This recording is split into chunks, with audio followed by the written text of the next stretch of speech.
வணக்கம் நேயர்களே, இமயம் தொலைக்காட்சி விவாதரங்கம் நிகழ்ச்சிக்கு வரவேற்கின்றோம். பல்வேறு அரசியல், பொருளாதார, சமூக பிரச்சனை அரசக்கூடிய நிகழ்ச்சியில் நேற்று பாராளுமன்றத்திலே கிட்டத்தட்ட 7,500 கோடி ரூபாய் தள்ளுபடி செய்யப்பட்டதாக பெரும் பணக்காரர்களின் 63 நிறுவனங்களின் பெரும் பணக்காரர்கள் 7,016 கோடி ரூபாய் தள்ளுபடி செய்யப்பட்டதாக ஒரு கேள்வி எழுப்பப்பட்டது. அதற்கு நிதியமைச்சர் இல்லை, அது போன்ற விஷயங்கள் ஏற்படவில்லை என்றெல்லாம் சொல்லியிருக்கிறார். ஆனால் அது மிகப்பெரிய கொதிப்பை ஏற்படுத்தியிருக்கிறது. மக்கள் தினசரி 1000க்கும் 500 ரூபாய்க்காகவும் தெரு தெருவாக அலைந்து கொண்டிருக்கும் போதிலே இதுபோல பெரும் பணக்காரர்களுக்கு 7,016 கோடி என்பது மிகப்பெரிய தொகையை தள்ளுபடி செய்திருப்பது பொதுமக்களின் பிரச்சனைகளை இன்னும் அதிகமாக ஆக்குவது போல் இருக்கிறது என்று கூறப்பட்டிருக்கிறது. அது மட்டுமல்ல, முக்கியமாக பார்க்க போனோம் என்றால் இது விஜய் மல்லையாவின் பணம் கிட்டத்தட்ட 1000 கோடிக்கு மேல் தள்ளுபடி செய்யப்பட்டதாக ஒரு செய்தி வந்த வண்ணம் இருந்தது. ஆனால் நேற்று அருண் ஜேட்லி அவர்கள் இது முற்றும் தவறான செய்தி, இது போன்ற விஷயங்கள் வரவில்லை, ஆனால் இது சொல்லப்பட்ட காரணத்தால் மிகப்பெரிய பிரச்சனை ஏற்பட்டதாக சொல்லப்பட்டிருக்கிறது. இதை பற்றி பேசுவதற்கு முன்னாள் வங்கி துணை பொது மேலாளர் திரு கோபாலகிருஷ்ணன் வந்திருக்கிறார். வணக்கம் சார். அதே போல மூத்த பத்திரிகையாளர் நெய்வேலி பாலு வந்திருக்கிறார். வணக்கம். அது சமூக ஆர்வலர் பம்மல் சீனிவாசன் வந்திருக்கிறார். வணக்கம் சீனிவாசன். சார், கோபாலகிருஷ்ணன் சார், இப்போது மிகப்பெரிய விஷயம், விஜய் மல்லையா ஒரு 9,000 கோடி கடன் வைத்து வெளிநாட்டுக்கு சென்று விட்டதாக, தப்பித்து போய் சென்று விட்டதாக ஒரு செய்தி வந்தது. அதற்கு பின்னாடி மத்திய அரசு கிட்டத்தட்ட 9,616 கோடி ரூபாய் அவரோட சொத்துக்களை முடக்கியதாக சொல்லப்பட்டது. இந்த சூழ்நிலையில் கிட்டத்தட்ட 63 நிறுவனங்கள், அதில் விஜய் மல்லையாவின் சொத்து மட்டும் 1,200 கோடியை தள்ளுபடி செய்யப்பட்டதாக ஒரு செய்தி நேற்று பேசப்பட்டது, பரபரப்பாக இருந்தது. சீதாராம் யெச்சூரி இந்த கேள்வி எழுப்பியிருக்கிறார், கம்யூனிஸ்ட் கட்சி சேர்ந்த சீதாராம் யெச்சூரி. அதற்கு தவறான புரிதல் காரணமாக இது போன்ற விஷயங்கள் அருண் ஜேட்லி கூறியிருக்கிறார்கள். அது மட்டுமல்ல, ரைட் ஆஃப் தான் செய்திருக்கின்றோம். அந்த ரைட் ஆஃப் என்ற வார்த்தை பலர் புரிதல் சரியில்லாமல் புரிந்துவிட்டது. ரைட் ஆஃப் என்பது பல்வேறு பொருள்கள் பட பேசியிருக்கின்றோம். ரைட் ஆஃப் என்பது இது மத்திய அரசிடம் வந்திருக்கிறது. அதாவது வங்கியால் இதை இந்த பணத்தை பெற்றுக்கொள்ள முடியவில்லை, அதை எடுத்துக்கொள்ள முடியவில்லை, ஆனால் மத்திய அரசிடம் இது ஒப்படைப்பட்டிருக்கிறது என்ற புரிதல் படி இது செயல்பட்டிருக்கிறோம்னு சொல்றாங்க. நீங்க பொது மேலாளராக இருந்திருக்கீங்க, துணை பொது மேலாளர், உங்களை பத்தி என்ன சொல்ல வரீங்க சார்? அதாவது நீங்கள் ரொம்ப சரியாக சொன்னது மாதிரி ரைட் ஆஃப்ன்ற வார்த்தை சரியான புரிதல் பொதுமக்களுக்கு இல்லாமல் இருக்கிறதுன்றது தான் உண்மை. ஆனால் இன்னொரு படி மேலே போய் சொல்வதென்றால், அவர் சொன்னது வெறும் ரைட் ஆஃப் மட்டுமல்ல, டெக்னிக்கல் ரைட் ஆஃப் அப்படின்னு சொல்லியிருக்காரு. ரைட் ஆஃப்ன்றது பழைய காலத்திலேருந்தே, அதாவது தள்ளுபடி செய்து விட்டார்கள் என்ற ஒரு பொருளில் தான் பொதுமக்களிடையே புரிந்து கொள்ளப்படுகிறது. அப்படி தான் இருந்தது ஒரு காலத்தில், ஆரம்ப காலத்தில் அப்படி தான் இருந்தது. ரைட் ஆஃப்னா அது காலாவதி ஆகிடுச்சு கூட நினச்சிக்கலாம். ஆனால் உண்மை நிலை என்னென்னா, இது இப்போ டெக்னிக்கல் ரைட் ஆஃப். இந்த டெக்னிக்கல் ரைட் ஆஃப்ங்கிறதுக்கு சில தாத்பரியங்கள் இருக்கின்றன. அது என்னன்னு பார்த்தா, ஒரு கடன் நீண்ட காலமாக வசூலிக்கப்படாமல் நிலுவையிலேயே இருந்து வந்தால் அதை என்பிஏன்னு சொல்கிறோம், வாராக்கடன் என்று சொல்கிறோம். அந்த வாராக்கடன்கிறது மிக இன்னும் ஒரு 6 மாதத்தில் நிச்சயம் வந்துடும் அப்படின்னு தெரிஞ்சதுன்னா, இன்னும் ஒரு குவார்ட்டர் 3 மாதத்தில் அல்லது 6 மாதத்தில் 9 மாதத்தில் அல்லது அடுத்த பேலன்ஸ் ஷீட்டுக்கு முன்னாடி வந்துடும்னு சொன்னால் அதை ரைட் ஆஃப் பண்ண மாட்டாங்க. ஆகையினால அது பேலன்ஸ் ஷீட்டில் காட்டப்பட்டிருக்கும் அந்த பணம். இப்போ ரைட் ஆஃப் பண்ண பிறகு, அது முக்கியமாக டெக்னிக்கல் ரைட் ஆஃப் பண்ண பிறகு அதோட முதல் தாத்பரியம் என்னென்ன, முதல் குணாதிசயம் என்னென்ன, அது பேலன்ஸ் ஷீட்லேருந்து அகற்றப்படும். ஆனால் அது வங்கி கணக்குகளிலிருந்து அகற்றப்பட மாட்டாது. அது வெரி மச் நிச்சயமாக வங்கி கணக்கில் இருக்கும். அதை சொல்லுவாங்க AUCA அப்படின்னு சொல்லுவாங்க சுருக்கமாக. அது என்னன்னு கேட்டால், அட்வான்சஸ் அண்டர் கலெக்ஷன் அக்கௌண்ட். அதான் பேலன்ஸ் ஷீட்டில் இல்லாதப்பட்ட வரவு செலவு இது பத்திரத்தில் இல்லாத போனால் கூட, அதாவது அசட்ஸ் அண்ட் லைபிலிட்டிஸில் காட்டாத போனாலும் கூட, அந்த வங்கிக்கு வர வேண்டிய சொத்துக்கள், வண்டி கொடுக்க வேண்டிய பணம் அந்த அசட் அண்ட் லைபிலிட்டிங்கில் வராத போனாலும் வங்கியின் பிரதான கணக்கு புத்தகத்தில் அது நிச்சயமாக இருக்கும். ஒன்று. ரெண்டாவது, இது ஒரு பிரான்ச் லெவல்லையோ ஜோன் லெவல்லையோ பண்ண முடியாது. மேல், அதாவது ஹெட் ஆஃபீஸில் தான் பண்ண முடியும், தலைமை நிர்வாகத்தில் தான் பண்ணோம். அது மட்டுமல்ல, சாதாரண இன்டர்னல் ஆடிட்டர் இல்லாமல், சாதாரண தணிக்கையாளர்கள் இல்லாமல், ஸ்டாட்யூட்டரி ஆடிட்டர்ஸ்ன்னு சொல்லக்கூடிய சட்டப்பூர்வமான சட்டப்படி நியமிக்கப்பட்ட அந்த ஆய்வாளர்களுடைய தணிக்கையாளர்கள் தணிக்கை செய்திருக்கப்பட வேண்டும். எல்லாவற்றிற்கும் மேலாக அந்த பணம் வசூலிக்கப்பட வேண்டிய பணம், அது நான் சொன்னேன் இல்லைங்களா, அட்வான்சஸ் அண்டர் கலெக்ஷன் அக்கௌண்ட். அது ஒரு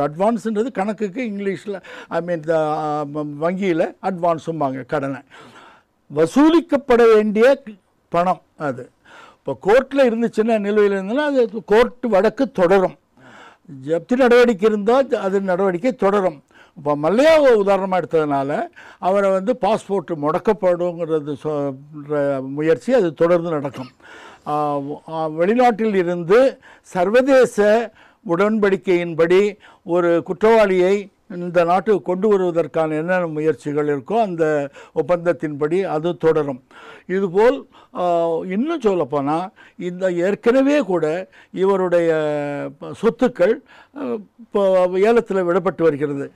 என்ன ஒரு துர்பாக்கியம் என்று கேட்டால், ஒரு துரதிர்ஷ்டம் என்று கேட்டால், கோவாவில் இவருக்கு இருந்த ஒரு மிகப்பெரிய பங்களா, அந்த பங்களா ரொம்ப புகழ்பெற்றது. எப்படின்னா அவர் நைட்டு டின்னர்ஸு பார்ட்டிஸு கொடுத்து ஒரு வளர்ந்தவர்.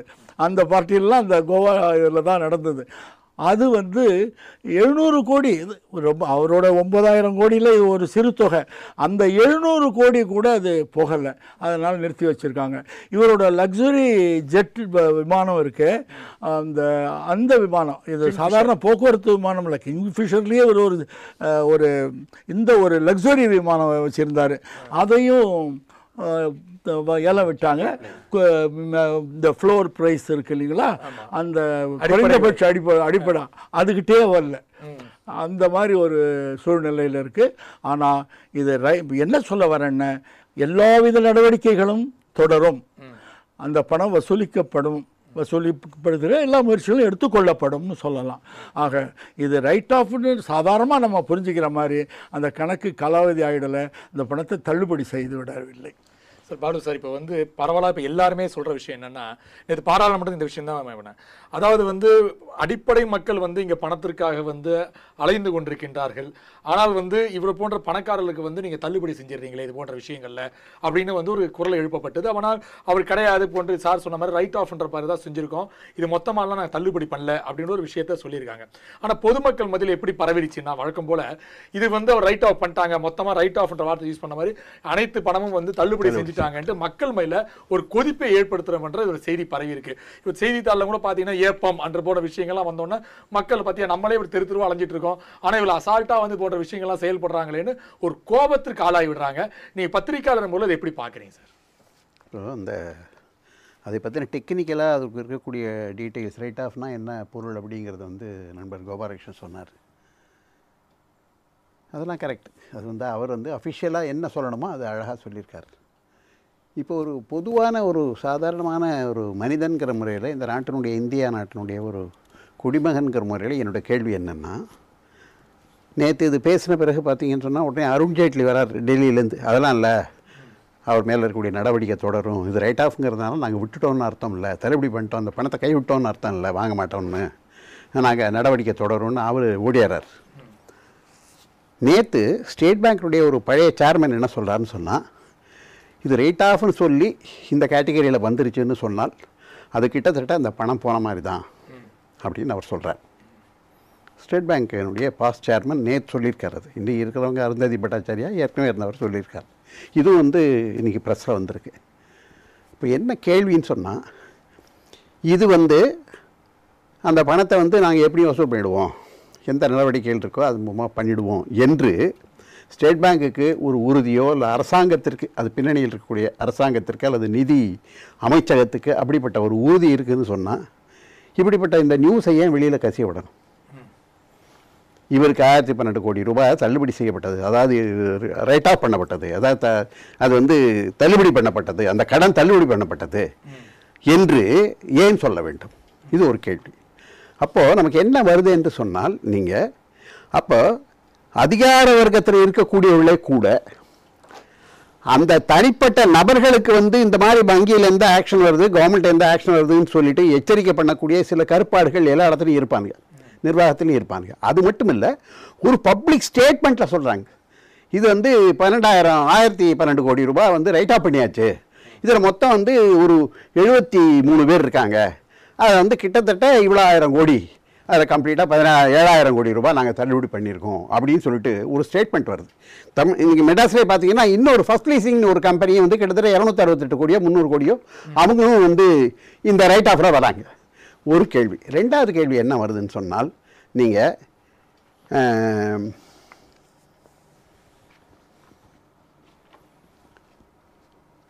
இது வந்து ரைட்டாக பண்ணிட்டேன்னு சொன்ன பிறகு இவங்க என்ன தான் லீகலாக வந்து நடவடிக்கை எடுத்தாலும் அதை வந்து அந்த ரைட்டாக பண்ணிட்டோம் என்பதே வந்து மல்லையாவுக்கோ இல்லை அதை போன்ற அந்த கடன் வாங்கியவர்களுக்கோ இது ரொம்ப ஒரு வசதியாக இருக்கும்.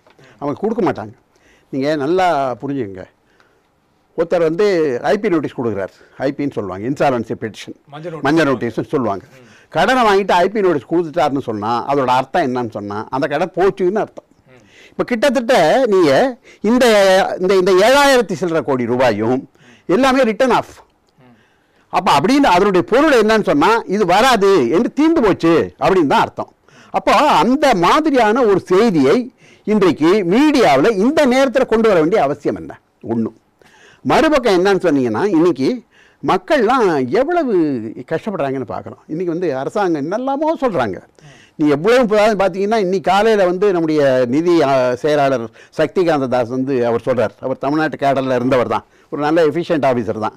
ஆனால் அவர் ஏன் இப்படி பேசுகிறாருன்னு தெரியல. எல்லாம் அரசியல் நிர்பந்தம்னு வச்சுங்களேன், அது வேறு விஷயம். இன்றைக்கி பல ஆஃபீஸர் அப்படி தான் பேசுகிறாங்க. அவர் என்ன சொல்கிறாருன்னு சொன்னால்,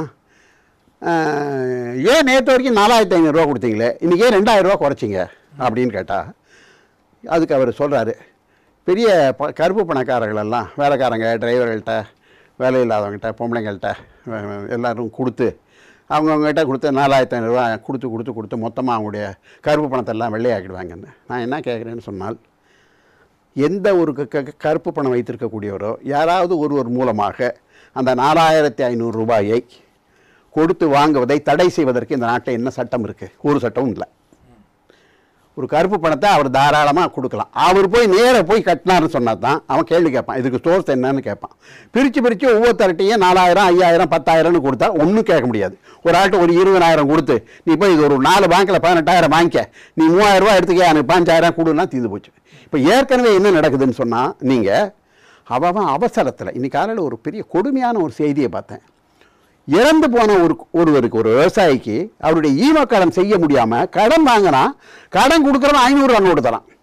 அதை மாற்றுறதுக்கு வழி இல்லாமல் அவங்க என்ன பண்ணியிருக்காங்கன்னு சொன்னீங்கன்னா, 1200 ரூபா கமிஷன் கொடுத்து அதை வாங்கி அந்த பணத்தை அடக்கம் பண்ணியிருக்காங்க. இது என்ன கொடுமை? இப்படிப்பட்ட ஒரு கொடுமை நடக்கக்கூடிய ஒரு நாட்டில் அந்த நேரத்தில் இன்றைக்கு வந்து 7000 கோடி ரூபாய் வந்து இன்னைக்கு ஸ்டேட் வங்கி வந்து தள்ளுபடி பண்ணியிருக்குன்னு சொன்னால் இதை நாட்டு மக்கள் எப்படி எடுத்துக்காங்கன்னு நினைக்கிறாங்க? இவங்க வந்து மக்களை வந்து என்ன நினைக்கிறாங்க? எந்த விதமான ஒரு எதிர்வினையோ இல்லைன்னா ஒரு ஆத்திரமோ அவர்களுக்கு வராது என்று நினைக்கிறார்களா? அப்படித்தான் நம்ம இதை பார்க்க முடியும். அப்படி பார்க்கும்போது இன்னொரு செய்தி என்ன அப்படின்னு சொன்னீங்கன்னா, மொத்தமாக இன்றைக்கு வந்து கருப்பு பணம் இருப்பதாக நம்முடைய அரசாங்கம் சொல்வது என்ன அப்படின்னு சொன்னீங்கன்னா, 15 to 16 லட்சம் கோடி ரூபாய் இருக்குன்னு சொல்றாங்க. இதுதான் மொத்த கருப்பு பணம் இந்த நாட்டில் இருப்பதாக ஒரு கணக்கிட்டு இருக்கு. 16 லட்சம் வந்து மொத்த பணம். அதான் மொத்தம் வந்து 4 to 5 லட்சம் கோடி வந்து இல்ல. அதுல இன்னொன்னு என்ன சொல்றாங்கன்னா, இன்னி வரைக்கும் பாத்தீங்கன்னா இந்த 500-600 ரூபா நோட்டுல 16ஆம் தேதி நேத்து வரைக்கும் 3.25 கோடி ரூபாய் சூழாயிருக்கு. இது 3.25 கோடி ரூபாயிலிருந்து நீங்க இந்த டிசம்பர் வரைக்கும் வச்சிங்கன்னா கூட இப்போவே கொஞ்சம் அந்த சூடு குறைஞ்சிருச்சு. எல்லா இடத்துலையும் கொஞ்சம் ஏடிஎம்லாம் திறந்துருக்கு, கொஞ்சம் பணம்லாம் வாங்கலாங்க. இன்னொரு 10 நாள் போச்சுன்னா ஆள் இருக்காதுன்னு வச்சுங்களேன். அப்போ அப்படி வரும்போது நீங்கள் அதிகபட்சம் என்ன வரும்னா, ஒரு 15 கோடி ரூபாய் வசூல் பண்ணால் அது பெரிய விஷயம். ஆனால் அவங்க என்ன சொல்கிறாங்கன்னா, நாங்கள் இந்த டிசம்பருக்குள்ளாக 10 to 11 லட்சம் கோடி ரூபாய் நாங்கள் வசூல் பண்ணிடுவோம் சொல்கிறாங்க. இதில் 15-16 லட்சம் ரூபாய் அது கருப்பு பணத்தில் 10 கோடி ரூபாய் வசூல் பண்ணிட சொல்கிறாங்க. எப்படி சொல்கிறாங்க? எந்த நம்பிக்கையில் சொல்கிறாங்க?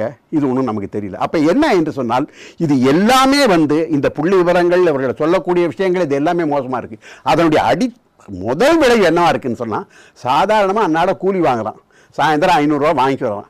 அவனுக்கு அரிசி வாங்குறதுக்கு யோகிதை இல்லை வார கூலி வாங்குறான். ஒரு கன்ஸ்ட்ரக்ஷன் ஒர்க்கர் சனிக்கிழமை அன்றைக்கி சாயந்தரம் சம்பளம் வாங்கிட்டு 2000 ரூபாய் எடுத்துகிட்டு வரான். அந்த 2000 ரூபாய் என்ன பண்ணுறதுன்னு தெரியல. எங்கேயோ வெளிநாட்டிலேருந்தோ வெளியூர்லேருந்தோ நம்ம ஊருக்கு கோயிலுக்கு வரான். அவன் கோயிலில் போய் சாப்பிட்டுட்டு 500 ரூபாய் கொடுத்துலாம் அவனுக்கு சோறு திங்கிறதுக்கு வாய்ப்பு இல்லை, அவனுக்கு மாற்றுறதுக்கு வழி இல்லை. ஏன்னா அவன்கிட்ட எந்த ஐடி இங்கே கிடையாது, அவன் மாற்றவும் முடியாது, அவன் பட்டி கிடக்கிறான். இந்த மாதிரியான ஒரு நாடு இருக்கக்கூடிய ஒரு நிலைமையில நீங்கள் இதையெல்லாம் இருக்கும்போது இப்படிப்பட்ட ஒரு செய்தி வருது என்று சொன்னால், இது என்ன என்று சொன்னால், மக்களினுடைய துன்பங்களை, மக்களுடைய துயரங்களை அறியவே முடியாதவர்கள் தான் இன்றைக்கு ஆட்சியில் இருக்கிறார்கள் என்பதை மீண்டும் இன்னைக்கு ஒரு முறை இன்னும் சொல்லப்போனால் கடைசி யூபிஐ விட மோடி அரசாங்கம் எவ்வளவு மோசமா இருக்கு, மக்களுடைய பிரச்சனையை தெரியாதவர்களாக அதை பற்றிய எந்த ஒரு குற்ற உணர்வு கூட இல்லாதவர்களாக இருக்கிறார்கள் என்பதைத்தான் இது காட்டுகிறது. ஒரே ஒரு சின்ன தகவல் சொல்லணும். பாலு சார்கிட்ட நான் ரொம்ப மரியாதை வச்சிருக்கக்கூடியவர்களில் நான் வருவேன். இதை ஏன் சொல்ல வேண்டும், இந்த நேரத்தில் இதை சொல்லுவதற்கான என்ன அவசியமாயிற்று அப்படின்னு கேட்டாங்க. உண்மையில் நடந்தது என்ன என்றால், புதன்கிழமை அன்று நேற்று மக்களவையில் சீதாராம் யெச்சூரி தானாக முன்வந்து இந்த ஏழை எளியவர்கள்லாம் இப்படி கஷ்டப்படும் போது நீங்கள் இவ்வளோ பெரிய தொகையை ரைட் ஆஃப் செய்து விட்டீர்களே அப்படின்னு கேள்வி எழுப்பினார். அந்த கேள்விக்கு பதிலளிக்கும் வகையில் அருண் ஜேட்லி அவர்கள் எழுந்து இது ரைட் ஆஃப் அல்ல, நாங்கள் தள்ளுபடி செய்யவில்லை, அப்படி அது அந்த விளக்கத்தை அவர் கொடுக்க நேர்ந்தது. இவர் அருண் ஜேட்லியோ அல்லது மத்திய அரசோ தானாக முன்வந்து இதை ஒரு அறிவிப்பாக இந்த நேரத்தில் செய்ய வேண்டிய அவசியமில்லை, செய்யவும் இல்லை. அது தவறாக புரிந்து கொள்ளப்பட்டுள்ளது. எப்படி வந்து அப்படி இல்ல, ஏன் வந்ததுங்கிறதா கேள்வி எனக்கு. சீதாராம் யெச்சூரி ஒரு கட்சி தலைவராக இருந்து அவருக்கு தெரிந்து அதை எழுப்பி இருக்கிறார், அதற்கு இவர் பதில் சொல்லியிருக்கார். இப்போ பொம்மல் சீனிவாசன் இப்போ இந்த மொத்த வங்கியில் 100 பேர் பெரும் பணக்காரர்கள் கடன் பெற்ற 100 பணக்காரர்கள் பட்டியலை வெளியிட்டிருக்காங்க. இதுல 62 பணக்காரர்கள் இந்த கடன் தள்ளுபடி செய்யப்பட்டதா செய்தி வந்திருக்கிறது. இதை பலரும் மறிக்கிறார்கள். சார் சொல்றாரு இது மாதிரி ரைட் ஆஃபுக்கும் அதுக்கும் பல்வேறு வித்தியாசங்கள் இருக்கிறது, அது போன்ற விஷயங்கள் எல்லாம் இது வேற டெக்னிக்கல் வேர்டிங்ல தான் இருக்குது அப்படின்னு சொல்றாரு. ஆனா மக்கள் புரிதல் எப்படின்னா, இது மாதிரி பாலு சார் சொன்ன மாதிரி எல்லாம் கஷ்டப்படுறோம், அல்லல் படுகிறோம். ஆனால் அங்க அனைவருமே பெரிய பெரிய பணக்காரர்கள் இது மாதிரி விஷயங்கள்ல சிக்கிக் கொள்கிறார்களே அப்படின்னு சொல்றாங்க. நீங்க எப்படி பாக்குறீங்க? முதல்ல ஒரு சாதாரண நடுத்தர குடும்பத்தை சேர்ந்தவர் ஒரு டிவி வாங்க போகிறாரு, ஒரு ஃப்ரிட்ஜ் வாங்க போகிறாருன்னா எந்த வங்கியிலையும் லோன் கொடுக்கறது கிடையாது. நீங்கள் பார்த்தீங்கன்னா அவங்க கேட்குற கேள்வி முதல்ல உங்களுக்கு பேன் கார்டு இருக்குதா, 3 வருஷம் நீங்கள் ஸ்டேட்மெண்ட் வச்சுருக்கீங்களா, உங்களுக்கு மாத வருமானம் என்ன, அதாவது அவ்வளோ வருமானம் தான் அவன் லோன் வாங்க வர போகிறான் டிவிக்கு. இன்றைக்கி பார்த்தீங்கன்னா வசந்த் அண்ட் கோலி எங்கே போய் டிவி வாங்குகிறோன்னா பஜாஜில் தான் போய் வாங்குகிறான். ஒரு உதாரணம் சொல்ல வரேன். அப்போது வங்கிகள் சாதாரண மக்களுக்கு, உழைக்கும் மக்களுக்கு, நடுத்தர மக்களுக்கு கடன் தர முன் வருது கிடையாது, பெருமளவு முன் வருது கிடையாது. நீங்கள் அந்த வங்கிகளில் கடன் வாங்குறவங்க பார்த்தீங்கன்னா பணம் படைத்தவர்கள் தான் பெருமளவு கடன் வாங்குறாங்க. இது ஒரு பொதுவான ஒரு பார்வை, இதுதான் உண்மையும் கூட. ரெண்டாவது பார்த்தீங்கன்னா இப்போ இந்த விஜய் மல்லையா மட்டுமல்ல, இந்த ஒரு புள்ளி விவரம் வந்தது எப்படின்னா, இந்த நாட்டில் வங்கிக்கு வரக்கூடிய வாராக்கடன் பட்டியல் ஒன்று வெளியாச்சு. அந்த வங்கி கடன் பட்டியலில் பார்த்தீங்கன்னா ஒரு டிஆர் பால் உட்பட எல்லாருமே இருக்காங்க. இப்போ டிஆர் பால் கிங் கெமிக்கல்ஸ் பற்றி யாரும் பேச மாட்டாங்க, அது வேறு சப்ஜெக்டு. என்னென்னா பலர் பல அரசியல்வாதிகள், பல முன்னாள் அமைச்சர்கள், பலர் கோடிக்கணக்கான ரூபாய் அவங்க நிறுவனங்கள் பேரில் வாங்கிட்டு பணத்தை கட்டுறது கிடையாது. இதில் இன்னொன்று பார்த்தீங்கன்னா, இந்த வங்கி அதிகாரிகள் இப்போ ஒரு டெக்னிக்கல் வேர்ட்லாம் சொன்னார், ரைட் ஆஃபு, பேட் டெட்ஸு, டவுட்ஃபுல் டெட்ஸு, இதெல்லாம் கிடையாது. வாங்கிட்டு நாமத்தை போடுறான், இதுதான் உண்மை. ஒரே வார்த்தை என்னென்னா வாங்கிட்டு கட்டலாம், அது பேட் டெட்ஸு, இதெல்லாம் நம்ம வார்த்தைகள் என்ன வேணால் பிரயோகம் பண்ணலாமே தவிர, உழைக்கும் மக்கள், நடுத்தர மக்கள் போய் வாங்கும்போது ஒரு டிவி கேட்டால் கொடுக்காத இந்த வங்கி நிர்வாகம் இந்த பெரிய பெரிய ஆளுக்கு கடன் கொடுக்குது. இந்த கடன்கள் பார்த்திங்கன்னா எல்லாமே காங்கிரஸ் ஆட்சி காலத்தில் கடந்த 10 ஆண்டுகளில் தான் பெருமளவு கொடுக்கப்பட்டிருக்குது.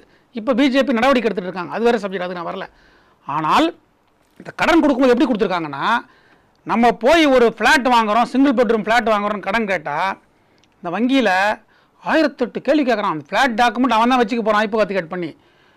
புருஷன் சம்பளம் இவ்வளோ பத்தாத, ஒய்ஃப் ஒர்க் பண்ணுறாங்களா, இல்லை உங்கள் அண்ணன் தம்பி யாராவது ஷூரிட்டி போடுவாங்களா அப்படின்னு கேள்வி கேட்குறாங்க. இது கூட பரவாயில்ல. கடந்த ஒரு 4-5 ஆண்டுகளுக்கு முன்னாடி ஒரு பத்திரிகையில் ஒரு விளம்பரம் வந்தது. புருஷன் பொண்டாட்டி 2 பேர் ஃபோட்டோவையும் போட்டு இவங்க வீடு வாங்கிட்டு கடன் கட்டலை, பெட்டியல்னு போட்டு வங்கி ஒரு அரசுடைமையாக்கப்பட்ட வங்கி ஒரு விளம்பரம் கொடுத்தாங்க. இதில் என்னென்னா சிங்கிள் பெட்ரூம் ஃப்ளாட் எல்லாமே பார்த்தீங்கன்னா அதில் டபுள் பெட்ரூம் கூட கிடையாது.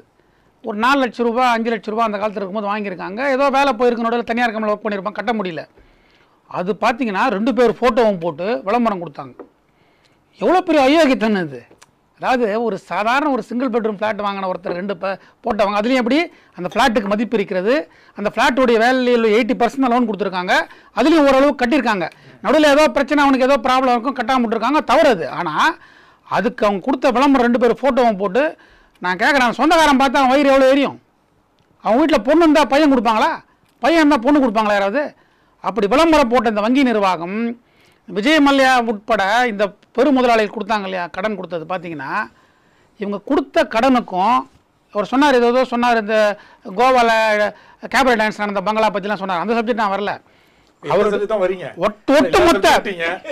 ஒட்டுமொத்த அந்த சொத்துக்கும் கடனுக்கும் உள்ள வித்தியாசம் என்ன? எப்படி கொடுத்துருக்கணும்? கடன் கொடுத்துருக்கணும் 100 கோடி ரூபாய் மதிப்புள்ள ஒரு சொத்துனா ஒரு 75 லட்சம் ரூபாய் கொடுத்துருந்தாங்கன்னா அது வட்டி கிட்டி இருந்தால் கூட அந்த பணம் ரெக்கவரி ஆயிருக்கும். ஆனால் இது போன்ற அந்த பெருமுதலாளிகள் கொடுக்கப்பட்ட கடன் பார்த்தீங்கன்னா கொடுக்கப்பட்ட கடனுக்கும் அவங்க அந்த சொத்து ப்ராப்பர்ட்டிக்கு பார்த்தீங்கன்னா பாதி கூட கிடையாது. இந்த சொத்தை ஏலம் விட்டாலோ அல்லது இந்த சொத்தை விற்றாலோ அந்த கிடைக்கக்கூடிய தொகை வந்து அந்த கடன் தொகையில் பாதி கூட கிடையாது. இதை அந்த வங்கி அதிகாரிகள் எப்படி கொடுத்தாங்க, அந்த வங்கியினுடைய மேனேஜர் எப்படி கொடுத்தாரு, அல்லது ஜோனல் மேனேஜர் எப்படி கொடுத்தாரு, சேர்மன் எப்படி கொடுத்தாரு, யார் ஃபோன் பண்ணி எந்த மினிஸ்டரோ எம்எல்ஏவோ கொடுக்க சொன்னார், இதை பற்றி எல்லாம் யாரும் பேசுவது கிடையாது. இது என்னன்னா இப்போதைக்கு இந்த சமயத்தில் இந்த விஜய் மல்லையா இஷ்யூ மட்டும் பேசுகிறோம். விஜய் மல்லையா மட்டுமல்ல, இது போல் கடன் வாங்கிய பெருமுதலாளிகள் எல்லாருமே சிறையில் தள்ளப்பட வேண்டும். நீங்கள் என்னென்னா ஒரு கேஸ் போடுறோம், தள்ளுபடி பண்ணுறோம் அப்படின்றது நியாயம் கிடையாது. அதாவது இந்த கடன் வாங்கியவர்கள் யாராக இருந்தாலும் முதல்ல ஃபஸ்ட்டு பிடிச்சி ஜெயிலில் போட்டுருங்க. ஜெயிலில் போட்டு அதுக்கப்புறம் விசாரணை நடத்திட்டோம். இதில் பார்த்தீங்கன்னா ஒருத்தர் ஃபாரினில் இருக்காருன்றாங்க, வாங்கின பல பேர் இந்தியாவிலே சுகமாக உட்காந்துக்கிறான், அவர்களும் எந்த நடவடிக்கையும் கிடையாது. என்ன சொல்கிறாங்க கேட்டால், அந்த சொத்து மேலே நாங்கள் முடக்கியிருக்கிறோம், அட்டாச் பண்ணியிருக்கிறோம். அட்டாச் பண்ணி எவ்வளோ வரப்போகுது? வரக்கூடிய பல லட்சம் கோடியில் பாதி கூட வரப்போகிறது கிடையாது. அப்போது இந்த வங்கி நிர்வாகம் என்ன பண்ணியிருக்க வேண்டும்? அந்த எந்த வங்கியாக இருந்தாலும் அந்த சொத்தினுடைய மதிப்புக்கு தகுந்த மாதிரி அதனுடைய வேல்யூ கீழே கொடுத்துருக்கணும். ஒரு சாதாரண ஆள் போகும்போது 80% 70% லோன் கொடுக்கக்கூடிய வங்கி நிர்வாகம் இது போன்ற பெருமுதலாளிக்கு ஏன் அந்த சொத்துக்கு மேலே கொடுத்துன்ற கேள்வி யாருமே எழுப்புறது கிடையாது. தொடர்ந்து பேசுவோம் சார். இப்போ வந்து பம்மல் சீனிவாசன் ஒரு குற்றச்சாட்டு வைக்கிறார். அதாவது என்னன்னா, ஒரு சாதாரண மனிதன் போகும்போது பல்வேறு ஆவணங்களை கேட்கிறீர்கள், பல்வேறு ஷூரிட்டிகள்லாம் கேட்குறீங்க. ஆனால் ஒரு பெரும் முதலாளி வந்தால் உடனே வந்து கடனை கொடுத்துடுறீங்க, எந்த விதமான மறு வார்த்தை பேசுவது. அது இல்லாமல் ஒரு 100 கோடி ரூபா பொருளை அது ஒரு 500 கோடி எக்ஸ்ட்ரா கொடுத்துட்றீங்க. அதனால தான் உங்களுக்கு மீட்டுவதற்கு இவ்வளோ பிரச்சனையாக இருக்கிறது போன்ற விஷயங்களை முன் வச்சிருக்காரு. நீங்கள் வங்கியின் பார்வையில் எப்படி பார்க்குறீங்க இதை? அது உண்மைக்கு புறம்பான விஷயங்கள். சாதாரண ஒரு அதாவது தூரத்திலிருந்து சாதாரண அவருக்கு வாய்ப்பு இல்லை, நிச்சயமாக எடுப்பாங்க. அதாவது இப்போ விஜய் மல்லையாவே பார்த்தா முதலாக இந்திய சரித்திரத்தில் ஒரு விஷயம் நடந்திருக்கு. அதாவது வேண்டுமென்றே அவர் கொடுப்பதற்கு வசதி இருந்தும் அதற்கான சொத்துக்கள் இருந்தும் அவர் கொடுக்கவில்லை என்பதுதான் இப்போ குற்றச்சாட்டு. அது வந்து சட்டபூர்வமாக வில்ஃபுல் டிஃபால்ட்டர் என்ற ஒரு பதம், இந்த ஒரு ஃப்ரேஸே முதலாக பிரயோகிக்கப்பட்டு அந்த சட்டன்படி வில்ஃபுல் டிஃபால்ட்டர் அப்படின்று அறிவிக்கப்பட்ட முதல் நபர் இவர். இதுக்கு வில்ஃபுல் டிஃபால்ட்டர் அந்த ஒரு வார்த்தையிலேயே எல்லாமே அடங்கியிருக்கு. சட்டபூர்வமாக அவரை வந்து பாஸ்போர்ட் முடக்கிறது, அப்புறம் வந்து ப்ரொக்ளைம்டு அஃபெண்டர் அப்படின்ற சுப்ரீம் கோர்ட்டால் அறிவிக்கப்பட்டது. அப்புறம் வந்து ப்ரிவென்ஷன் ஆஃப் மணி லாண்ட்ரிங் ஆக்டில் அரெஸ்ட் வாரண்ட் இருக்குது.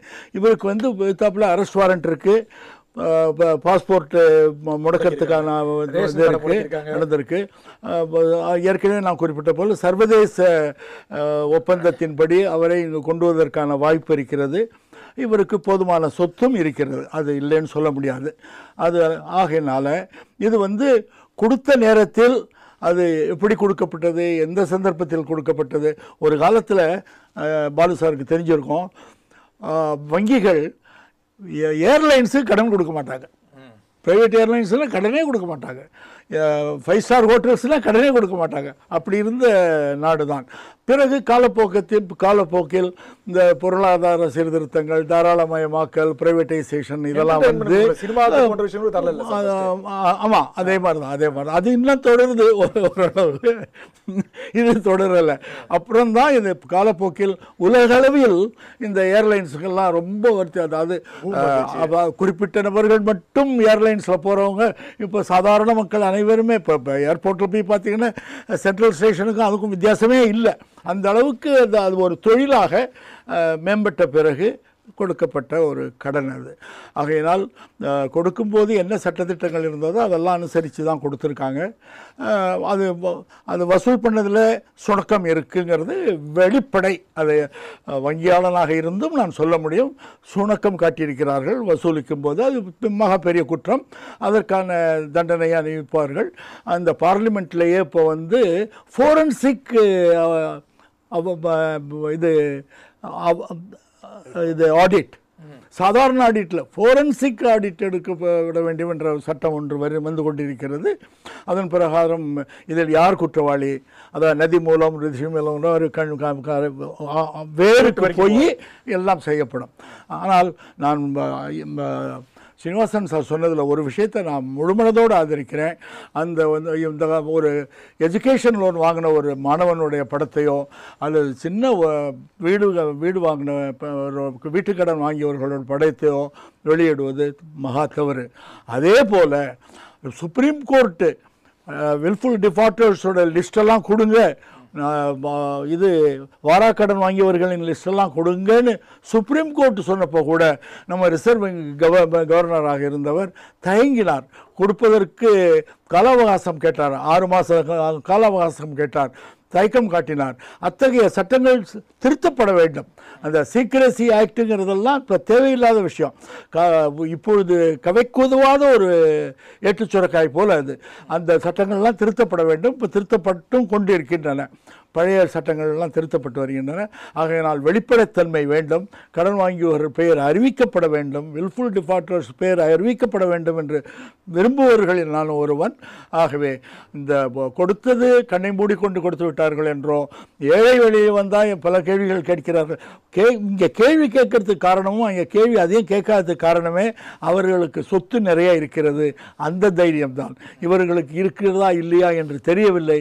கேள்வி கேட்டுதான் தெரிந்து கொள்ள வேண்டும். அதுதான் நிலைமை. சார் பாலு சார், இப்போ வந்து இந்த வங்கிகள் இல்லாமல் அரசு வங்கிகள் அது செயல்படக்கூடிய விஷயங்கள்லாம் பார்த்தீங்கன்னா முக்கால்வாசி ஆளுங்கட்சியினர் செயல்பாட்டில் தான், அவர் கண்ட்ரோலில் தான் இருக்குன்னு பார்க்கப்படுறது. இப்போ இந்திரா காந்தி காலத்தில் நீங்கள் பார்த்தீங்கன்னா ஜனார்தன் பூஜாரி வந்து லோன் மேலான்னு ஒன்று ஆரம்பித்து காங்கிரஸ்காரர்களுக்கு மட்டுமே அந்த லோனை கொடுத்தாரு. அது பல பணம் வந்து வாராக்கடனாகவே போயிடுச்சு.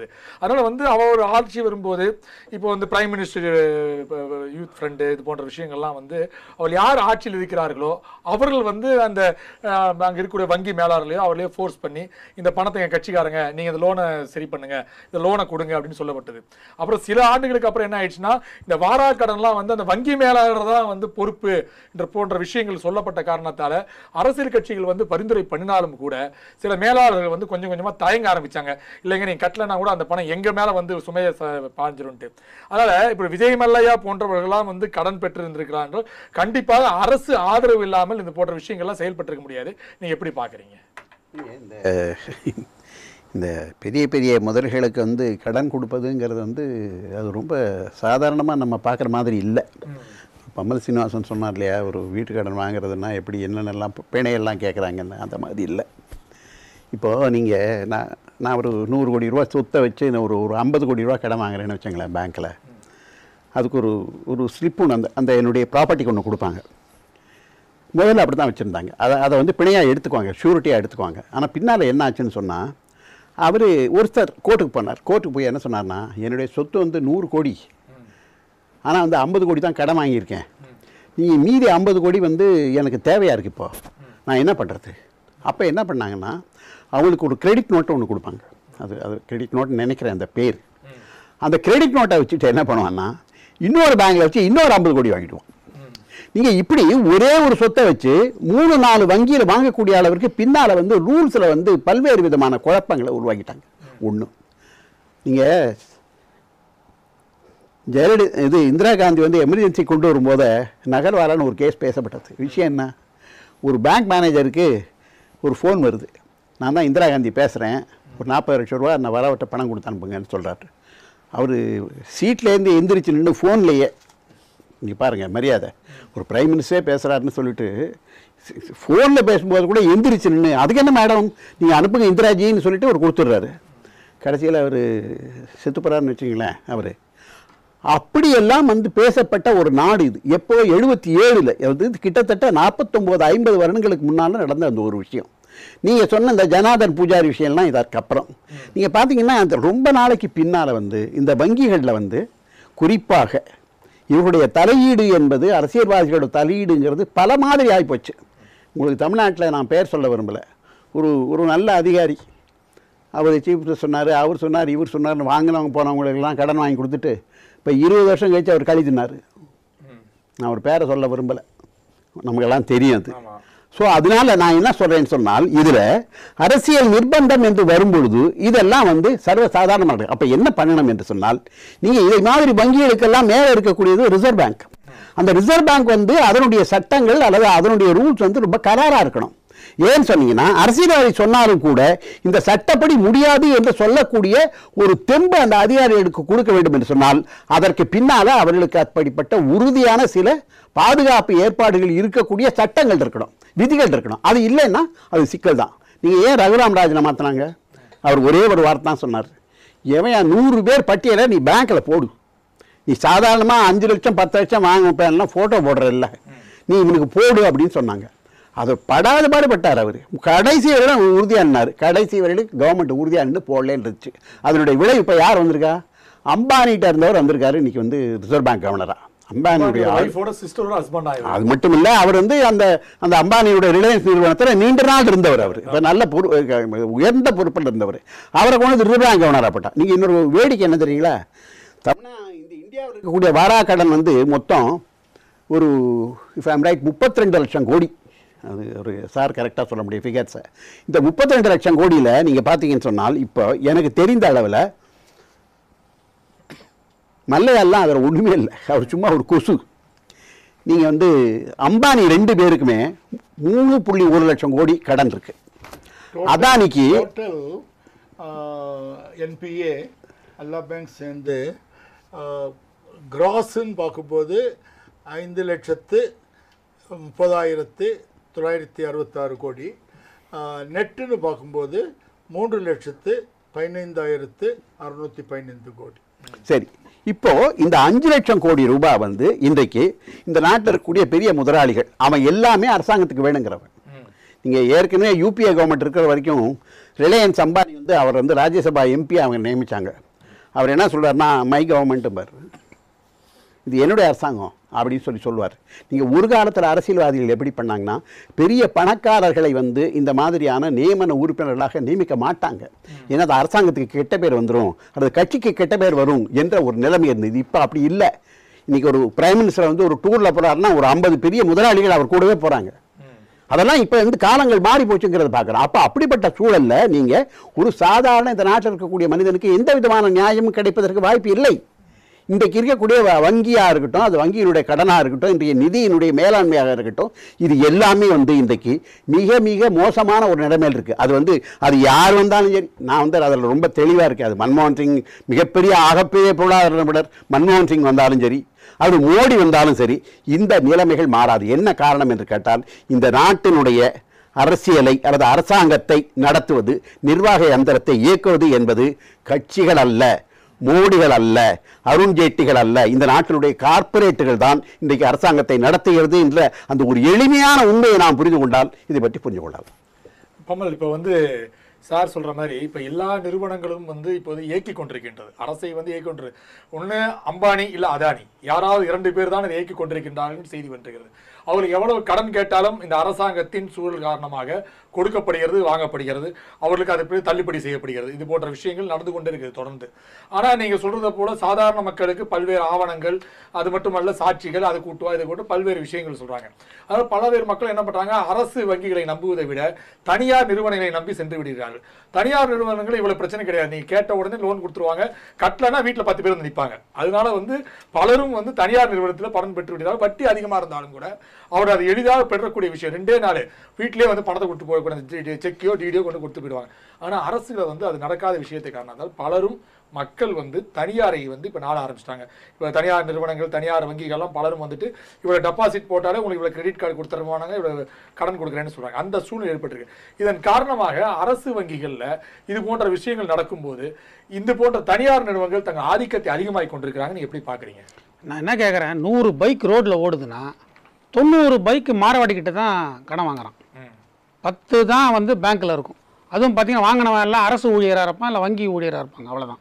இந்த 90 பேர் யாருன்னா தொழிலாளி, தனியாரில் வேலை செய்கிறவன், கடை வச்சுருக்கிறவங்க என்ன பண்ணுறாங்கன்னா மாரவாடிக்கிட்ட போய் தான் வாங்குறான். ஆர்சி புக்கு மாரவாடிக்கிட்ட தான் இருக்கும். அதே மாதிரி ஆட்டோ பார்த்தீங்கன்னா 190 ஆட்டோ வந்து மாரவாடிக்கிட்ட தான் வாங்கியிருப்பாங்க. அப்போது இந்த 90 பேர் மாரவாடிக்கிட்ட போய் அதிக வட்டி கொடுத்து வாங்க வேண்டிய அவசியம் என்ன? வங்கி அவங்கள உள்ளே சேர்க்கறதில்ல. வங்கியில் போய் நான் ஒரு கடை வச்சுருக்கிறேன், நான் ஒரு ஃபேன்சி ஸ்டோர் வச்சுருக்கிறேன், நான் ஒரு தனியார் நிறுவனத்தில் கேமராமேனாக இருக்கேன் அப்படின்னு போய் கேட்டிங்கன்னா அவங்க ஒரு 10 கேள்வி கேட்பாங்க. கேட்ட உடனே ஆட்டோமேட்டிக்காக ஒரு வெளில வந்துடுவார். அப்போது வங்கிகள் அவங்கள துரத்துது. ஒரு சாதாரண மக்களுக்கு, எளிய மக்களுக்கும் கொடுக்காம துரத்தும் போது அதிக வட்டி கொடுத்து மார்வாடி கிட்ட வாங்குறான். இதில் ஆர்சி புக்கை வேறு மார்வாடி வச்சுக்குவான். நைட்டு 10 மணிக்கு போகும்போது போலீஸ்காரங்க நிறுத்தி ஆர்சி புக்கு எங்கன்னு கேட்டால் ஜெராக்ஸ் காமிச்சு ஜெராக்ஸ் ஒத்துக்க மாட்டாங்க, ஒரிஜினல் எங்கன்னு. ஒரிஜினல் தான் மார்வாடி கிட்ட இருக்குது, அப்புறம் எங்கேருந்து காமிக்க முடியும்? அப்போ சாதாரண மக்களை வங்கி துரத்துவதனால தான் தனியார்கிட்ட போய் அதிக வட்டிக்கு வாங்குறாங்க. இது முதல் பார்வை. ரெண்டாவது என்னென்னா, நான் ஒரு பதில் சொல்லி ஆகணும். இந்த கடன் பேசும்போது ஒரு முக்கியமான சப்ஜெக்ட் விட்டுறோம். இந்த கடன்கள், வாராக்கடன்கள் பட்டியல் பார்த்தீங்கன்னா எல்லாமே 2012-13களுக்கு முன்னாடி தான் இந்த பட்டியல் இருக்குது. கடந்த 2 ஆண்டுகளாக கொடுக்கப்பட்ட எந்த கடனும் வாராக்கடன் கிடையாது. அது 10 வருஷம் தெரியும் நமக்கு. ஆமாம், இல்லை இப்போ இந்த கடன் பட்டியல் பார்த்தீங்கன்னா இன்னும் சொல்ல போனால் இந்த மோடி அரசு வந்த பிறகு தான் நடவடிக்கை எடுக்கிறாங்கன்றதை மறுக்க முடியாது. அந்த அதாவது கடனை வசூலிக்கணும் நடவடிக்கை எடுக்கும்போது தான் இந்த பிரச்சனைகள்லாம் வருது. அப்போ இந்த கடன் வழங்கப்பட்டது கடந்த 10 ஆண்டுகால காங்கிரஸ் காட்சின்ற உண்மையை யாரும் பேசுறது கிடையாது. அதுவும் மறுக்க முடியாத உண்மை. அப்போது இந்த கடன்கள் வழங்கப்பட்டது கடந்த 10 ஆண்டுகளில் பெருமளவு வழங்கப்பட்ட கடன்கள் தான் வாராக்கடனாக இருக்கிறது. அப்போது அந்த கடந்த அரசாங்கத்துக்கு அந்த பொறுப்பு இருக்குன்றதை நம்ம மறுக்க முடியாது. இரண்டாவது என்னென்னா, இப்போ நடவடிக்கை எடுக்கும்போது பல்வேறு புள்ளி விவரங்கள்லாம் கொடுக்குறாங்க. நான் தான் ஒரே கேள்வி கேட்குறேன். ஒரு நகையை எடுத்துன்னு போய் மார்வாடிக்கிட்ட வச்சோன்னா 2500 ரூபா 3000 ரூபா நகைக்கு 2000 ரூபாய்க்கு மேலே கொடுக்க மாட்டான். ஏன்னா அவனுடைய சேஃப்டிக்காக. அப்போது சாதாரண குப்பனுக்கு சுப்பனுக்கு இந்த மாதிரி பார்க்கும்போது இந்த சொன்னார், ஒரு கிரெடிட் நோட் கொடுப்பாங்க, 2 பேங்க்கில் 3 பேங்க்கில் வாங்குவாங்க. பிரச்சனை எங்கன்னா, நீங்கள் சொல்கிற புள்ளி விவரம் எல்லாம் நான் ஏற்றுக்க மாட்டேன். ஒரே ஒன்று தான், சொத்துடைய மதிப்புக்கு மேலே அதிகமாக கடன் இருக்குது. எப்படின்னா, ஒரு உதாரணம் எடுத்துங்க. ஒரு 100 ரூபாய் மதிப்புள்ள 100 கோடி ரூபாய் மதிப்புள்ள சொத்து 80 கோடி கொடுத்தாலே ஒரு 3 ஆண்டு 4 ஆண்டு கட்டாமல் இருந்தால் அதுக்கு வட்டி சேரும். அப்போ ஆட்டோமேட்டிக்காக அப்ரிஷியேஷன் அது 100% மேலே போயிடும். அப்போ அந்த கடன் கொடுக்கும்போது எப்படி கொடுத்துருக்கணும்? இது வட்டி ஒரு 3 வருஷம் 4 வருஷம் தவணையை செலுத்தாமல் இருந்தால் கூட அது ஈடு செய்கிற மாதிரி கொடுத்துருக்கணும். ஆனால் மல்லையா மட்டுமல்ல, இந்த வாராக்கடன் பட்டியலில் உள்ள 90% சொத்துக்கள் கண்டிப்பாக கடனுக்கும் அந்த சொத்துக்கும் சம்மந்தம் கிடையாதுன்றது மறுக்க முடியாத உண்மை. அப்போ இவங்க என்ன பண்ணுறாங்கன்னா, எக்கச்சக்கமாக லோனை கொடுத்துட்டு அவன் தான் சொத்து வேல்யூ இருந்தால் அப்புறம் தான் வாராக்கடன். இது சொத்தை விற்று கடன் அடிச்சுட்டு போகலாம்ல. பிரச்சனை எங்கே இருக்குன்னா, வாராக்கடனுக்கும் அந்த சொத்துக்கும் மிகப்பெரிய ஒரு சதவீத இடைவெளி இருக்கிறது. அப்போ வங்கி நிர்வாகமோ அல்லது லோன் கொடுத்த அதிகாரியோ அல்லது ஃபோன் பண்ண அரசியல்வாதியோ அல்லது ஃபோன் பண்ண அமைச்சரோ நியாயத்துக்கு எதிராக, தர்மத்துக்கு எதிராக, சட்டத்துக்கு எதிராக அதிகமாக கொடுத்துருக்கிறதுனால தான் இந்த பிரச்சனை. அப்போ அந்த கடனுக்கு அதுக்கும் சம்மந்தம் கிடையாது. இப்போது ஒரு வங்கி அதிகாரி வந்து அவர் சொன்னார், ஒருத்தர் பேர் சொல்லலை, அவர் வந்து கடன் கொடுக்கும்போது இதை மறுத்திருந்தாருன்னா அவர் கழித்தள்ள வேண்டிய அவசியம் இல்லை. அவருக்கு ஃபோன் வருது, ஒருத்தர் ஃபோன் பண்ணி சொல்கிறார், இன்னார் கேட்குறாரு கொடுங்கன்னு சொல்லிட்டு. இன்னொரு விவரத்தை நான் சொல்கிறேன். இந்த ஆடிட்டருங்கன்னு சொல்லக்கூடிய சார்ட்டர்ட் அக்கௌண்ட் என்ன பண்ணுறாங்கன்னா, 10 லட்சம் ரூபாய் மதிப்புள்ள சொத்துக்கு 50 லட்சம் 1 கோடின்னு சொல்லிட்டு பொய்யான சர்டிஃபிகேட் தயார் பண்ணி தராங்க. ஒரு லேண்டுடைய வேல்யூ 10 லட்சம் தான் இருக்கும், எங்கேயாவது கும்மிடி பூண்டி பக்கத்தில் இருக்கும். இவங்க என்ன பண்ணுறாங்கன்னா, அந்த லேண்டுடைய வேல்யூவை 50 லட்சம் மதிப்புள்ளது 1 கோடி மதிப்புள்ளதுன்னு சொல்லிட்டு ஒரு பொய் சர்டிஃபிகேட் தயார் பண்ணி, இதெல்லாம் வங்கி அதிகாரிகள், அரசியல்வாதிகள் லோன் வாங்குற உடனே நடக்குது. இந்த ஆடிட்டருங்க பண்ணி கொடுத்து ஒரு 10 லட்ச ரூபா மதிப்புள்ள கிரவுண்டு 50 லட்சம் மிகைப்படுத்தி காட்டி 40 லட்ச ரூபா கடன் கொடுக்குறாங்க. அப்போ நாளைக்கு அந்த கடனை எப்படி கொடுப்பான், கட்டுவான் அவன்? தொடர்ந்து பேசுவோம் நம்ம. சார், இப்போ வந்து இன்னொரு விஷயம் பார்த்தீங்கன்னா, இந்த பணம் நீ வாராக்கடனை குறித்து உங்க வங்கி ஊழியர்களே வந்து பல்வேறு போராட்டங்கள் பண்றீங்க. அதாவது நாங்க வந்து அந்த பேரை தரோம், யாரெல்லாம் பேரை தரோம் அந்த பேரை வெளியிடுங்கள் அப்படின்னு சொல்லி டெல்லியில ஜனாதிபதியை சந்தித்து ஒரு வாட்டி கொடுத்துருக்கீங்க. அதுக்கப்புறம் ஒரு சென்னையில ஒரு 2 வாட்டி அந்த புக்கா 2 வாட்டி முதல் பட்டியல் 2வது பட்டியல்னு வெளியிட்டீங்க. 3வது 4வது பட்டியல் விரைவில் வெளியிட போவதாகவும் சொல்லியிருந்தீங்க. அதற்காக போராட்டங்களும் பாரி முறையில் 2 வாட்டி நடத்தினீங்க. அதனால இது போன்ற போராட்டம் நீங்க தொடர்ந்து நடத்திட்டீங்க. இது மாதிரி வாராக்கடன் பேரை வெளியிடுங்கள், அவருடன் பணத்தை பெறுவதற்கான முயற்சி செய்யுங்கள் என்று காங்கிரஸ் அரசாங்கம் சரி பாஜக அரசாங்கம் சரி 2 அரசாங்கமும் நீங்க தொடர்ந்து நீங்க வலியுறுத்தி வந்தாலும் கூட யாரும் அதை கொண்டு கொள்ளாத நிலையில இப்ப இருந்திருக்கிறாங்க.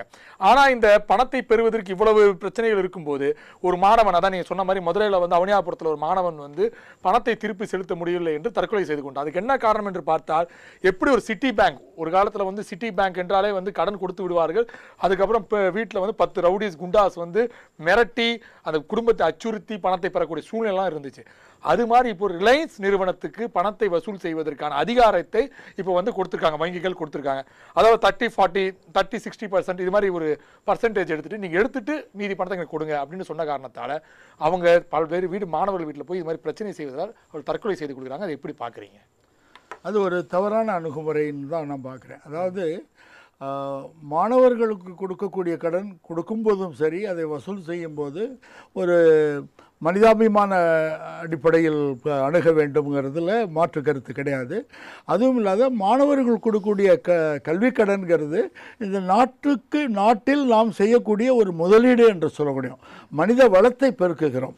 மாணவர்களுக்கு கல்வி, மாணவர்களுக்கு ஸ்கில் டெவலப்மெண்ட்டுன்னு சொல்கிறது, இதெல்லாம் செய்யும்பொழுது எஜுகேஷன் ஸ்கில் டெவலப்மெண்ட் ரெண்டையும் சேர்த்து மாணவர்களுக்கு நாம் கொடுக்கும்போது தான் இன்றைய மாணவர்கள் தான் நாளைய குடிமகன்கள், நாளைய தலைவர்கள், நாளைய சிற்பிகள். அப்படி இருக்கும்போது இந்த நாட்டை வளப்படுத்துவதற்கு மாணவர்களுக்கு கல்வி கடன் கொடுப்பது மிக அவசியம். இன்னும் சொல்லப்போனால் கல்வி கடனுக்கென்றே ஒரு தனி வங்கி கூட அமைக்கலாம். அதுக்கு எவ்வளவு முயற்சி செய்தாலும், அது எவ்வளவு நடவடிக்கைகள் எடுத்தாலும் அது நல்ல பலனை நாட்டுக்கு கொடுக்கும். அதில் ஒன்றும் மாற்று கருத்து கிடையாது. அது ஒரு பக்கம். மற்றபடி பார்க்கும்போது கூட இப்போ வாகன கடன் ஆகட்டும், வீட்டு கடன் ஆகட்டும், இப்பொழுது வந்து நம்ம கொடுத்துருக்கிற கடனில்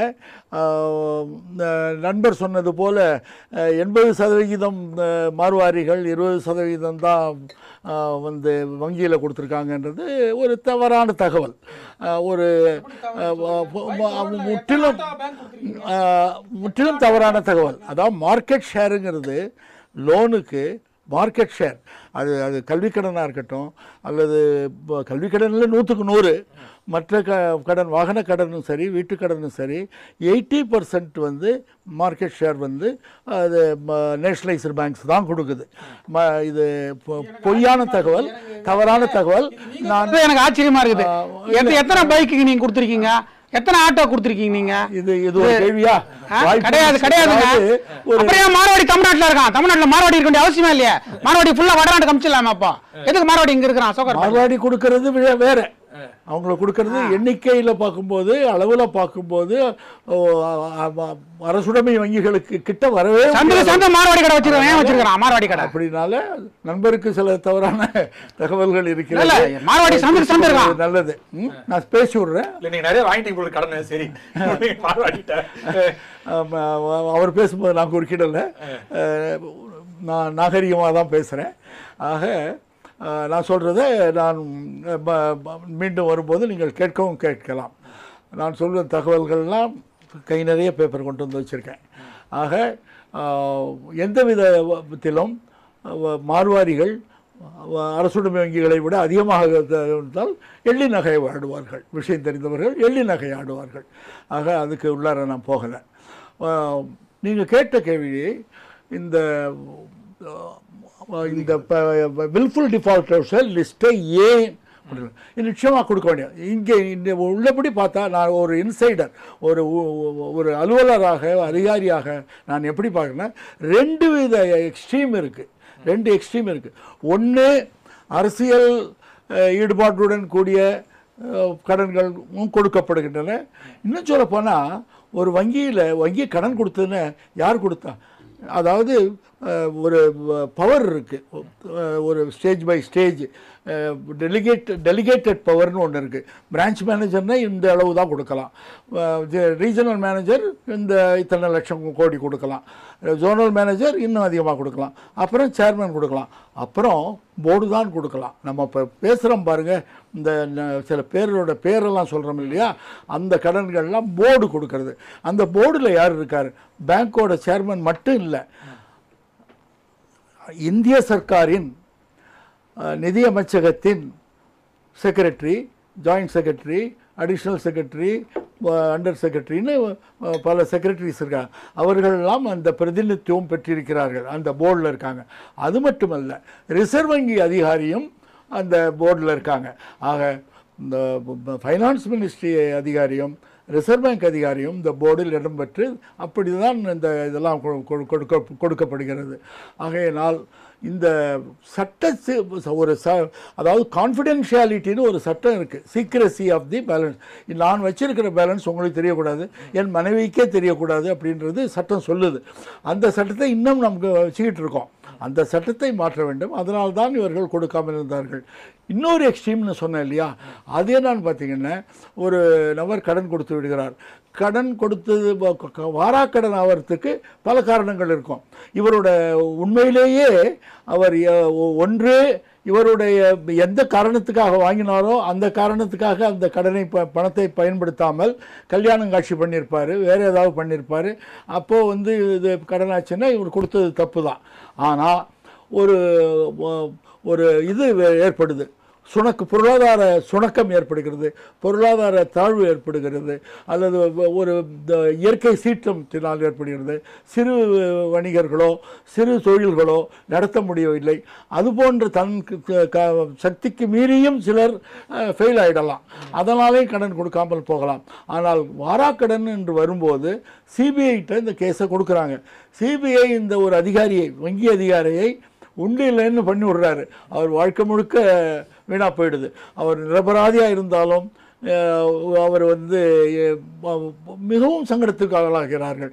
இதனால் இன்னொரு ஆஃபீஸர், நான் படும்பாடியை பார்த்து இன்னொரு ஆஃபீஸர் நம்ம கடனை கொடுக்க வேணாம், நம்ம கொஞ்சம் ஜாக்கிரதையாக இருப்போம், நம்ம அதாவது ஒரு காரியத்தை செய்யாமல் இருப்பதுக்கு தண்டனை கிடையாது, காரியத்தை செய்து தவறாகிவிட்டால் தண்டனை உண்டு. அந்த வகையில் தண்டிக்கப்படுகிறார்கள். அது போன்ற காரியங்கள் அந்த ரெண்டு எக்ஸ்ட்ரீமும் இருக்கக்கூடாது.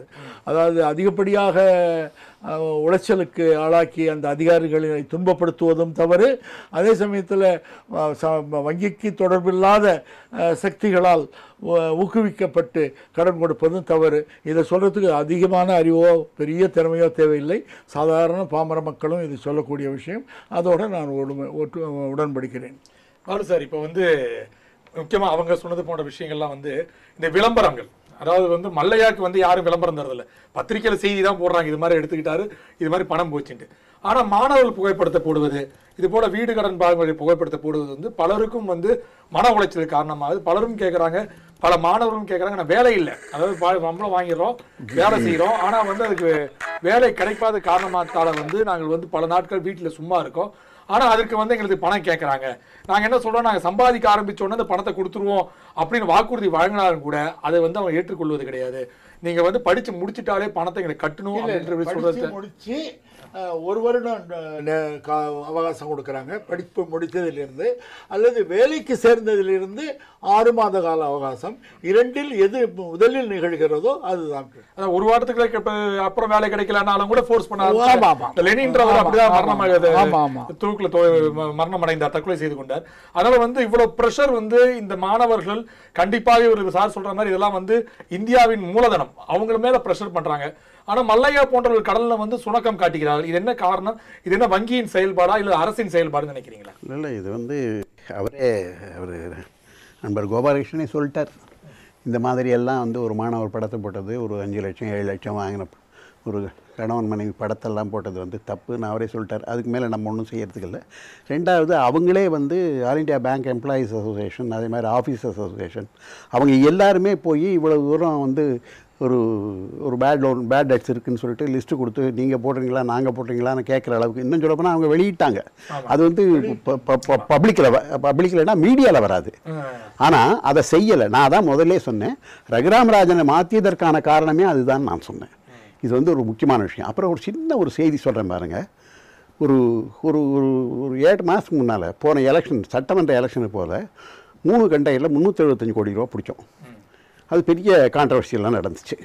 அது வந்து ஈவன் டோல்கேட் இல்லாமல் சர்வீஸ் ரோடில் போய் அவன் மாட்டிக்கிட்டான் இப்படின்லாம் வந்துச்சு. அப்புறம் கடைசியாக என்ன கேட்டான்னா, அங்கே போனால் டோல்கேட்டு பணம் கட்டணுமேன்ட்டு. எவனாவது 375 கோடி ரூபா போகும்போது 1000 ரூபா டோல்கேட் பணம் கட்டாமல் போவானா? இதெல்லாம் நம்ம நாட்டில் நடந்த வேடிக்கையில் பாருங்கள். அதை விட டாப் என்ன தெரியுங்களா? ஒரு பேங்க் மேனேஜர் சொன்னார், நான் தான் கொடுத்தேன்னு சொன்னார். எங்கள் பேங்க்ல இருந்தால் நாங்கள் கொடுத்தோம் அப்படின்னு சொன்னார். கடைசியில் அது பொய். இன்னி வரைக்கும் அந்த அந்த அந்த கேஸ் வந்து கிராக் ஆகலை. நான் என்ன கேட்குறேன்னா, இப்போ பேங்க் ஆஃபீஸர் என்பது எல்லாருமே கோபாலகிருஷ்ணன் இல்லை. இதை நீங்கள் நல்லா புரிஞ்சுக்கணும்.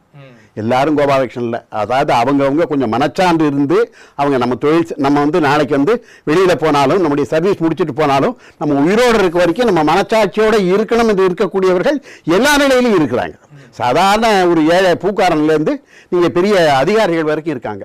அப்படி இல்லை என்ற ஒரு நிலை இன்றைக்கு வந்துவிட்டது. அதற்கு என்ன காரணம் என்று கேட்டால், அரசியல் தலையீடு வரும்பொழுது இன்றைக்கு அதிகாரிகளும் அதுக்கு பலியாகிறாங்க. நீங்கள் ஒரு கேள்வி கேட்குறேன் பாருங்கள். நீங்கள் ஒருத்தருக்கு வந்து ஒரு 50 கோடி ரூபா ஒரு பேங்க் மேனேஜர், ஒருத்தர் ஒரு சீஃப் மேனேஜர் கடன் கொடுக்குறாருன்னு வச்சுங்களேன். நீங்கள் அதில் வந்து அது வந்து ப்ராப்பர் டாக்குமெண்ட் இல்லாமல் ஒரு அரசியல்வாதி சொன்னார்னு சொல்லி கொடுத்துட்டாருன்னு வச்சுங்க, அதிகபட்சம் அவருக்கு என்ன போகும்னா சஸ்பெண்ட் பண்ணுவாங்க. ஒரு 6 மாதம் அல்லது 2 வருஷம் வந்து அவருக்கு வந்து ஒரு வழக்கு நடக்கும். ஒரு 5 வருஷம் கழித்து என்ன பண்ணுவாங்கன்னா, அவர் அப்படியே சஸ்பென்ஷன் நம்ம மறுபடியும் ரிவோக் பண்ணி இல்லைனா சப்சிஸ்டன்ஸ் அலவன்ஸ் வாங்கிட்டு அவர் கடைசியில் ரிட்டையர் ஆகிடுவார். அப்புறம் வந்து பென்ஷன்ஸ்லாம் செட்டில் ஆகிடுன்னு வச்சுங்க. ஏன்னா அதெல்லாம் நிறுத்த முடியாது.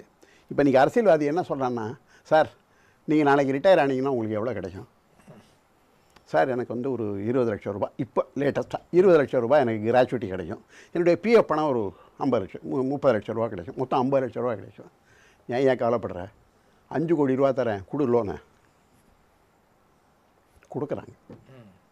கொடுக்குறாங்க.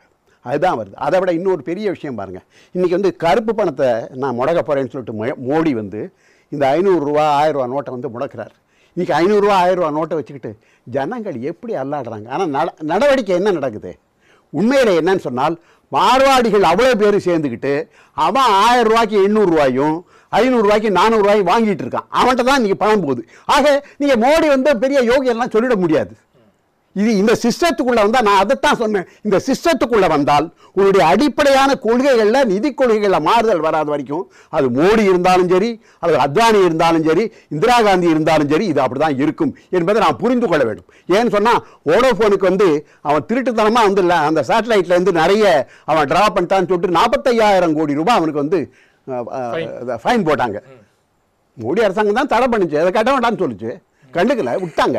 அப்ப என்னன்னு சொன்னா, இதுலேருந்து நம்ம என்ன புரிஞ்சுக்கணும் என்று சொன்னால், எந்த ஒரு அரசியல்வாதிகள் யார் வந்தாலும் சரி, இன்றைக்கு அடிப்படையான மக்கள் மீது இருக்கக்கூடிய அந்த ஒரு எண்ணம் இல்லாத வரையிலும் அவங்க வந்து வேற மாதிரி இருக்கிறதுக்கே வாய்ப்பில்லை என்ற அந்த உண்மையை நம்ம புரிஞ்சுக்கணும். அதுதான் இப்போ முக்கியமான விஷயம். இப்போ நீங்க சொன்ன மாதிரி இந்த பல்வேறு விஷயங்கள் இப்போ வந்து தொடர்ந்து வந்து இந்த விஷயங்கள் நடந்து கொண்டிருக்கின்றது. இப்போ வந்து நம்ம இறுதியாக என்னென்னா, உங்கள் இறுதி கருத்து அதாவது என்னென்னா, இப்போ வந்து இந்த ஏப்பம் விட்டுறது போன்ற விஷயங்கள்லாம் சொல்லப்பட்டது, பல கோடி ரூபாய் வந்து தள்ளுபடி அப்படிலாம் சொல்லப்படுது. உங்களோட இறுதி கருத்து என்ன? இதை பற்றி உங்களுக்கு இறுதி கருத்து என்ன? இல்லைன்னு மத்திய அரசு சொல்லுது, பட் இவங்க ஆமான்னு சொல்கிறாங்க. உங்கள் இறுதி கருத்து என்ன? இல்லை, இந்த வங்கி கடன் முழுக்க கடந்த காங்கிரஸ் ஆட்சி 10 ஆண்டுகளில் கொடுக்கப்பட்டதுன்ற உண்மையை வந்து ஊடகங்களும் மற்றவங்களும் பேசணும். அதை பேசாமல் வந்து இப்போ ஆக்ஷன் எடுக்கும்போது தான் இந்த விஷயம்லாம் வெளியே வருது. பிஜேபி வந்த அப்புறம் தான் நடவடிக்கை எடுக்குது. ரெண்டாவது, இந்த 1000-500 ரூபாய் தடை செய்யப்பட்டது நல்லது தான். அது சரியான சில்லறை கொடுக்கணும்னு தப்பே தவிர, தடை செய்யப்பட்ட தவறுன்னு சொன்னால் அதை நான் ஏற்றுக்க முடியாது. அது தடை செய்யப்படணும், பெரிய நோட்டுகள் இருக்கக்கூடாது. இந்த 2000 நோட்டு விட்டதும் தப்பு தான், அதில் மாற்றுக்கிறது கிடையாது. வங்கிகள், திரும்பவும் சொல்கிறேன், பணம் படைத்தவர்களுக்கும் பெரு முதலாளிகளுக்கும் பணக்காரர்களுக்கும் தான் பெருமளவு வங்கிகள் கடன் கொடுத்திருக்கிறார்கள். ஒரு பூ விற்கிறவங்களுக்கோ, சிறு வியாபாரிக்கோ, நடுத்தர குடும்பத்தை சேர்ந்தவர்களுக்கோ பெருமளவு வால்யூமான சொல்ல கொடுக்கப்படவில்லை. இந்த வங்கிகள் தயவு செய்து உழைக்கும் மக்களுக்கு, நடுத்தர மக்களுக்கு கொடுப்ப ஆரம்பிச்சா மட்டும்தான் இந்த வங்கிகள் வந்து அரசு நியாயம் இருக்க முடியும்.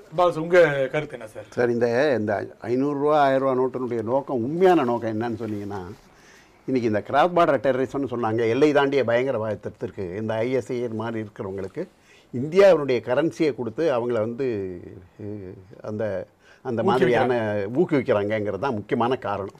இன்றைக்கி வந்து இந்த 500 ரூபா 1000 ரூபா நோட்டை செல்லாதாக ஆக்கியதற்கான ஒரு முக்கிய காரணம் பாதுகாப்பு தொடர்பான ஒரு விஷயந்தான்.